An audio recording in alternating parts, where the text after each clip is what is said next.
नाही, खरं तर नवी मुंबईमध्ये पक्षप्रवेशाच्या बाबतीमध्ये फार मोठ्या प्रमाणामध्ये पक्षप्रवेश होत आहेत वेगवेगळ्या पक्षामध्ये.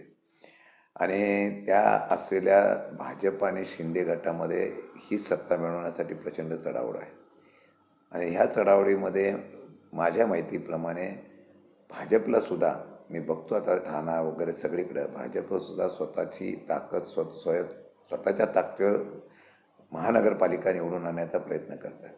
आम्ही महाविकास आघाडी म्हणून लढतो आहे. आता आम्ही पण इंटरव्ह्यू घेतल्या, चांगल्या प्रकारचा प्रतिसाद आम्हाला मिळालेला आहे. शेवटी तरीसुद्धा आज संदीप नाईकांची जर भेट झाली असेल तर त्यांचा तो अजेंडा आहे. भाजप मित्रपक्षाला कधी जेवढी गरज आहे तेवढ्यापुरताच वापरतो.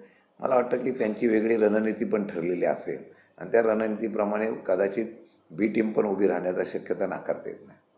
नाही, मी तर संदीप नाईकांना मी त्या दिवशीसुद्धा त्यांना सांगितलेलं आहे की तुम्ही जर पक्षात आला आणि पक्षाचं नेतृत्व केलं नवी मुंबईचं तर आमची तयारी आहे आणि त्यांच्या नेतृत्वाखाली आम्ही लढाई करण्याच्या संदर्भातली आमची मानसिकता आहे. त्यांनी जर तशी तयारी दाखवली तर मला वाटतं की राष्ट्रवादी शरद पवार पक्ष हा तिथं नवी मुंबईमध्ये चांगल्या प्रकारचा उभा राहू शकतो, यशस्वी होऊ शकतो. सत्तेमध्ये 100% यश मिळेल.